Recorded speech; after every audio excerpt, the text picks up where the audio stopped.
Article 37 of the United Nations Convention on the Rights of the Child states that no child shall be deprived of his or her liberty unlawfully or arbitrarily. The arrest, detention or imprisonment of a child shall be in conformity with the law and shall only be used as a measure of last resort and for the shortest appropriate period of time. Immigration detention is a practice of holding asylum seekers for administrative purposes to process their claims for protection. They are often held indefinitely, with the average time in Australian detention centres currently being 253 days, doubling since Abbott took government, and often much longer cloaked behind a threat to national security or other political spins. This arbitrary and indefinite detention creates and compounds a number of issues ranging from abuses of fundamental human rights and freedoms to physical and mental health problems. Amidst a fog of blurred political interests and broken promises, countries that use this method of processing on children and their families have created a mental health emergency. Let's not forget the majority of these people are escaping persecution and gross violations of their human rights, only to be faced with another before they even reach our lands.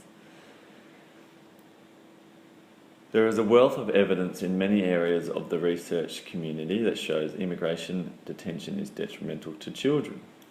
In 2004, a Human Rights Commission report revealed children in detention went without proper schooling or healthcare for prolonged periods and were at a high risk of acquiring mental illness. The report concluded that Australia was in breach of the CRC and recommended the immediate release of children and their parents into the community, and for detention laws to be amended to comply with the CRC. The Howard government at the time did so, and by the end of 2004 there were no children in Australian immigration detention centres. This was a good thing, but how did it go so horribly wrong again? As we all know, politics play a big part, but so do constantly evolving and new world events which create refugees. The point here is, with global affairs the way they are, there will always be some form of refugee. There will always be refugee children, statistically making up around 44%. Australia's government has been tinkering with deterrence policies, employing offshore solutions, all the while neglecting the ongoing mental health emergency. A European Union study on mandatory detention showed the practice of keeping children in prison-like settings for prolonged periods is directly linked with high levels of psychological distress, anxiety, affective and post-traumatic stress disorders, and deliberate self-harm, much higher levels than the general population. Multiple American and UK studies on migrant children in detention facilities showed similar results. Further longitudinal studies have shown that once children have developed these mental illnesses, treatment is often relatively futile, particularly when undertaken in the very place that exacerbated their trauma in the first place. The evidence is there. Professor Linda Briskman, I believe while she was still at the Curtin Centre for Human Rights, raised the question of when healthcare in detention settings crosses the line of helping and actually becomes complicit with oppression. She believed it would be better to prevent rather than exacerbate mental trauma leading to protracted illness requiring treatment. She's not the only Australian expert saying this. In fact, there have always been experts in the medical field who strongly oppose children in detention because of the health detriments, with mounting evidence supporting their claims. John Giardini, head of the Department of Psychological Medicine at South Australia's Women's and Children's Hospital, says the harm to children is predictable and foreseeable. He cites evidence showing very high levels of mood disturbance and post-traumatic stress disorder symptoms And to make matters worse, there are barriers to clinical intervention with no direct or ease of access for clinicians and patients, usually made through a third party. Following the most recent Human Rights Commission report, The Forgotten Children, which showed hundreds of children held in detention suffered violence, sexual assault and serious mental harm, the Australian Medical Association President Brian Owler called for children to be released immediately. Human Rights Commission President Gillian Triggs says that the report concluded that prolonged mandatory detention of asylum seeker children causes them significant mental and physical illness and developmental delays. It is in breach of Australia's international obligations and violates international law.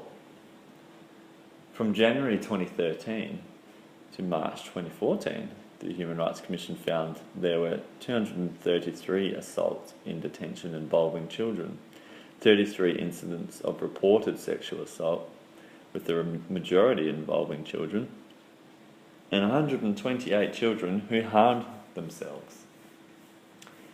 85% of parents and children interviewed said their mental health was negatively affected while in detention. Paediatrics professor Elizabeth Elliott took part in a site visit to children in detention and said she found unacceptable conditions. She said there was clear signs of stress amongst the children, with older children showing signs of depression and anxiety, whereas some younger children had become aggressive, regressed developmentally, and were not talking. As for Australia's obligations, they are quite clear. The Convention on the Rights of the Child keeps it very simple so as to not cause confusion or misinterpretation. Detention of children should not occur, period. And if for some aberrant reason it is necessary to detain a child, it should be within non-prison-like facilities and for the shortest period possible. A UK study recommended the absolute maximum of 1 month in detention based upon evidence that incidence and frequency and severity of mental health symptoms rose sharply after this time. The United States achieved an average of 31 days of detention in 2012. The US law allows for children to be detained for a maximum of 72 hours, and their unaccompanied minor caseload is far greater than that of Australia's. The US government predicted around 90,000 unaccompanied minors crossed US-Mexico border in 2014, and despite the surge, were only detained for a maximum of 10 to 14 days. Australian NGO Chill Out is pushing for legislation to make a maximum of 14 days the legal benchmark. So how will the new Australian migration laws, or the amendment to the Migration Act, affect the detention of children? Under the Migration Act, the Immigration Minister has the power to release children. He always has. This remains unchanged since amendments to the Act. Release of children will still remain at the discretion of one person, the Minister. Children born in detention will now have the same legal status as their parents, either transitory persons or unauthorised maritime arrivals, whereas previously this was unclear. This, among other changes, can be applied retrospectively, creating even more uncertainty for families. It also means, with the reintroduction of temporary protection visas, children and newborns are placed at risk of returning to where they escaped from, a violation of non-refoulement, which is one of the core principles of the Refugee Convention. Just last week I was shocked to hear about a 5-year-old Iranian girl held in Darwin's Wickham Point Detention Centre, awaiting transfer back to Nauru with her family. I believe her father had been receiving medical treatment in Darwin. 4 separate medical reports on the girl revealed that she is suffering PTSD and anxiety and is at risk of self-harm. She has also been prescribed antidepressants. She's 5 years old. No child should ever be subjected to continued torture to the point where they need antidepressants. No child with such disturbing psychological symptoms should have to live in fear of returning to the origin of the causative trauma. It simply should never ever happen. So what is the solution? Well, let's have a look at what other countries have done. Prior to Denmark following in Australia's footsteps of closed mandatory detention centres and temporary protection visas and other deterrence policies, they showed promise in their policies. A comparative study in 2002 showed that all but one of their detention facilities was open and refugees had freedom of movement, education, financial support, access to healthcare, including trauma counselling. Rates of mental illness were much lower. The same positive outcomes were shown in Iceland, who employ similar methods. Children and their families were released much sooner into the community, and paediatric psychiatric health services were targeted and appropriate, in stark contrast with Australia. In relation to the notion that refugees are the bad guys, there is no evidence that refugees in the Nordic countries caused increased crime rates or a decline in health service standards, or having any negative influence on society whatsoever. Finally, I'd like to dispel a few myths surrounding refugees that have allowed such incredibly disappointing policies to evolve and will continue to impact negatively on children until they're changed. First of all, there is no flood of refugees coming to Australia. They account for less than 1% of population increase. There is no queue for them to jump. Less than 30% live in refugee camps. The rest are living in urban settings, on the move, or in informal camps.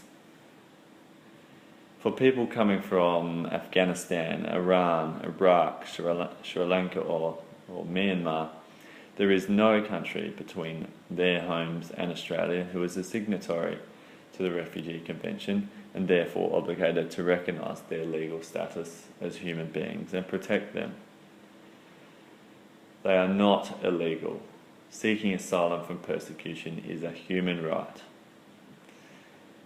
Once they arrive here, they have the same obligations as every other citizen, abiding by our laws and paying taxes. There is no extra benefits from Centrelink.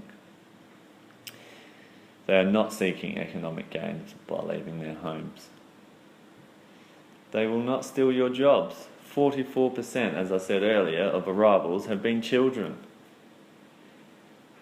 The majority of these children have witnessed or experienced traumatic events which have been shown to interfere with normal psychological development and increased risk of psychopathology prior to arriving in resettlement countries.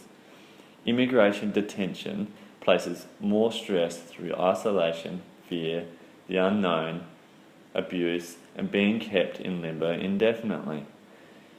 This only leads to the development and exacerbation of mental health illnesses, far above national standards for children. These abhorrent practices are harming children and are not only foreseeable but are avoidable. It is time the government heeds the flood of warnings and takes the Australian Human Rights Commission's advice to end mandatory immigration detention, or at the very least, release all children from detention. Thank you.